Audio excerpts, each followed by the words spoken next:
everyone, Chris here, and welcome to my channel. For today's video, I'm going to share with you the books I have selected for this round of the Booktube Spin. This challenge was created by Rick McDonald, and I will link his challenge and his announcement video for this round in the description below. The spin for this round is April 15th, and I'm excited to see what books I will be getting to read in the next 2 months. My theme for this round is sequels.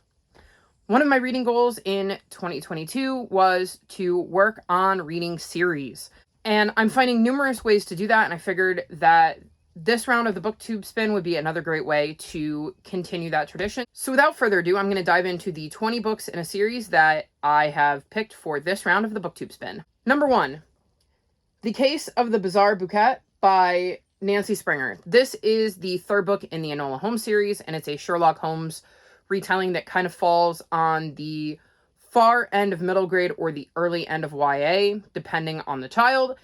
And we're following Sherlock's younger sister, and I've enjoyed the first 2 books in the series, and I'm excited to read the third. Book number 2 is Mr. Lemoncello's Great Library Race by Chris Gravenstein. This is the third book in the Mr. Lemoncello series. And in this series, we're following Kyle, who loves all sorts of games and puzzles, and we get to see adventures that typically have something to do with the library. And this is another series I've really enjoyed and have been meaning to go back to. Book number 3 is The Hollow Boy by Jonathan Stroud. This is the third book in the Lockwood & Co. mystery series. Was not expecting the first 3 to actually be the third books in their series, but what can you do? This follows 3 kids who have the ability to see the paranormal as only kids can in their world, and they have to kind of contain that and deal with things that go bump in the night. And it is a very spooky series, but I've really enjoyed it and would be totally down to read the third book. Book number 4, The Book Smugglers by Anna James. This is the 4th book in the Pages & Co. series, and in this series we follow Tilly, who has the ability to book wander, which means she can travel into books and occasionally bring characters out of books. And I've really enjoyed the first 3 books in the series and have been meaning to pick up book 4. Option 5, Dark Waters by Christopher Holt. This is the 2nd book in the Last Dog series, and in this series we're following a group of dogs who are trying to find their humans and humans in general after all the humans seem to go missing. I enjoy book 1 a lot more than I thought I would, and I'm very interested to see what happens in book 2. Book 6 is Knocked 3 Times by Cressida Kell, and this is the 3rd book in the Wizards of Once series. And in this series, we're following Czar, a wizard, and Wish, a warrior, whose people don't usually mix, but they end up crossing paths, and adventures ensue from there. I absolutely love the audiobooks of this series, and I read the second one just physically, and I will be returning to the audiobooks of this whenever I do get to this, so I'm definitely down to add an audiobook to my TBR, though I will probably read along physically, because the cool thing about this series is there's like illustrations and stuff, so I think the best way to consume this series is by listening to the audiobooks while reading along, so that will probably be what I do. Book number 7 is Fire in the Star by Camilla Benko, and this is the 3rd book in the Unicorn Quest. I have been waiting ages to read this book. I really enjoyed the sisterly bond we saw in the first 2 books, and I believe this is the last book in the I think it's a trilogy, so I would definitely be down to read this because it would mean I could check a series off my list. Book number 8 is River by Aaron Hunter, and anybody who's followed my channel for a while is not surprised to see one of the Warriors books on this list. This is the 1st book in, I want to say, the 8th arc of 6. So while it is technically the 1st book in the arc, it is, I don't even know what book in the series because of all the like super editions and novellas and mangas and graphic novels, so I definitely am excited to get to this one, and I will be getting to it sooner rather than later, so if it wants to come up for the Booktube Spin, I'm totally down for that. Book number 9 is The Story Seeker by Kristen O'Donnell Tubb. This is a historical fiction set in the New York Public Library, and while it wasn't my favorite book I've read, I am definitely willing to give the sequel a shot and see what everybody gets up to in this one. Book number 10 is Ghost of a Gamble by Sue Ann Jafarian. This is the 4th book in the Granny Apple series. I own the ebook for this, so it is one of those books that I tend to forget I have access to. So I thought it made a lot of sense to stick it on this list, because if it comes up, then it means it will remind me that I have this series that I own the ebooks for that I really need to get back to. In this series, I believe we're following a young woman named Emma who has the ability to communicate with spirits, and One of those spirits happens to be her many times great grandmother, who in the first book she has to clear of a murder that she didn't commit, despite the fact that this ghost is long dead. So I've really enjoyed the hijinks between Emma and Granny Apples and would love to dive back into the series. Book 11 is Aurora's End by Amy Kaufman and Jay Kristoff. This is the third and final book in the Aurora cycle. I loved the first two books, and I'm in the midst of doing a reread of those, so this is a great time to stick this on a Booktube Spin because I'm planning to read it in the next few months anyway, so it seemed like a no-brainer.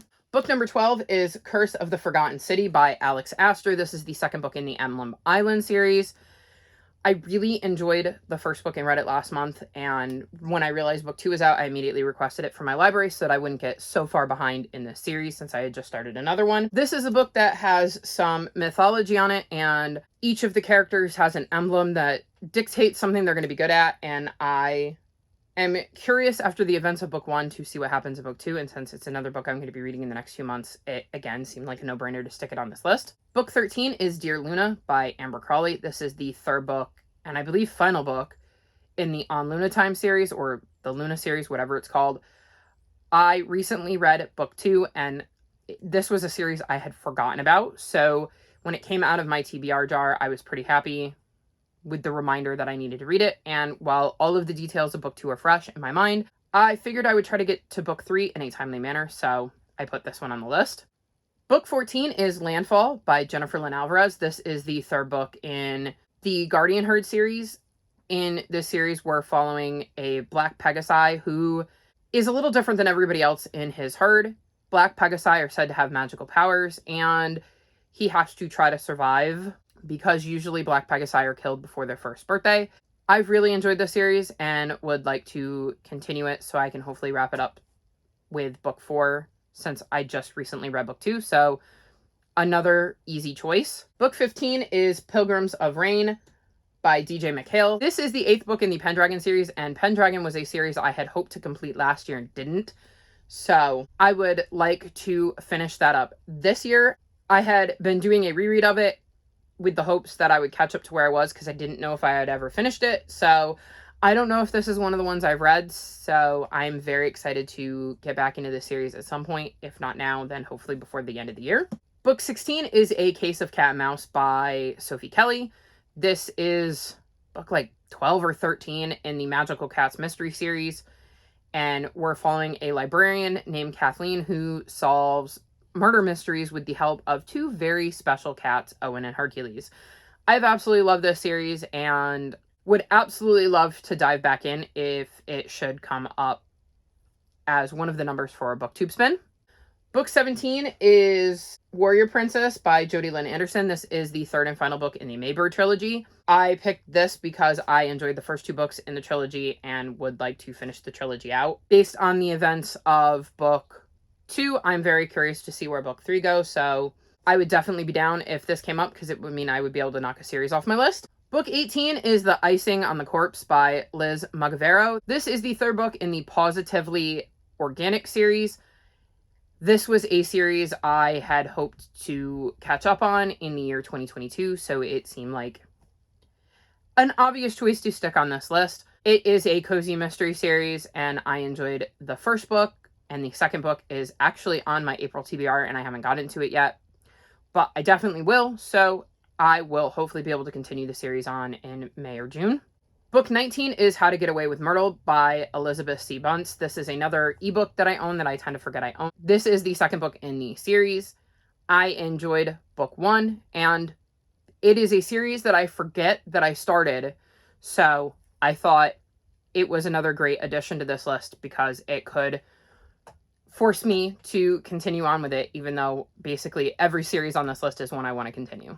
And lastly, book 20, we have The Starlight Slippers by Susan Maupin Schmid. And this is the third and I think final book in the 100 Dresses trilogy. And we're following a young girl named Darling Dimple, I believe, who finds a room full of dresses. And when she tries one on, it turns her into another person. So I really enjoyed the first two in the series. And like I said, there isn't a series on here I'm not excited to continue. So this is exciting because it is a middle grade and it's very whimsical and it's an easy, fun read. And it would check a series off my list because, like I said, I think this is the last in the trilogy. So those are my picks for this round of the Booktube Spin. I'd love to know which of these books you hope I get. I would be happy with any of them, as obviously I enjoy all of those series or they wouldn't be on my series to continue list. All of my social media, including my Discord, is linked below if you'd like to come chat with me. If you've made it this far in the video, leave me a wheel emoji. Like this video and subscribe to my channel, and I'll talk to you next time. Bye!